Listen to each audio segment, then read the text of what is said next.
The group behind an attack ad against former Governor Mitch Daniels says it's time for a new generation of Republicans to run for office. That's from the president of the Club for Growth and former Indiana Congressman David McIntosh. News 8's government reporter Garrett Bergquist has our exclusive interview with him.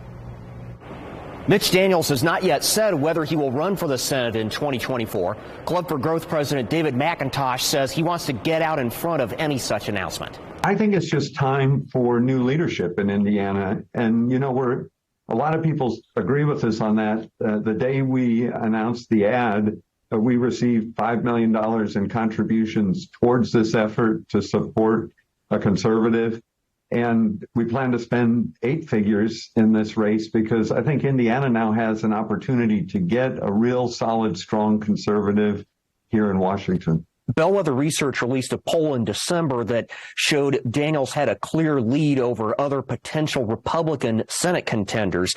He's still clearly very popular among Indiana voters. Do you worry at all this might cause backlash and actually lead to more support for Daniels?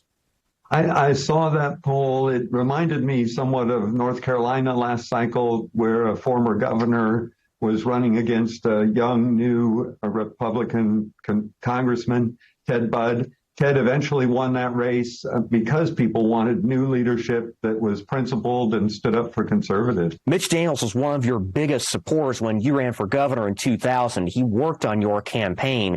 Why go after a former ally in this way, on a personal note? You know, and it's not personal. What it is basically a message that it's time for somebody new, somebody young, that the old style of Republican politics to go along with the Democrats, increase spending, propose tax increases, that's no longer what we need in Washington. So it's more about the policies and what the right direction is. You'll be able to see much more of my exclusive interview with McIntosh, as well as response from Frugal Hoosiers for Mitch co-founder Christine Luther Hurst on this Sunday's edition of All Indiana Politics. It airs at 9:30 in the morning right here on Wish TV. Garrett Bergquist, Wish TV, wishtv.com, and follow us on Facebook.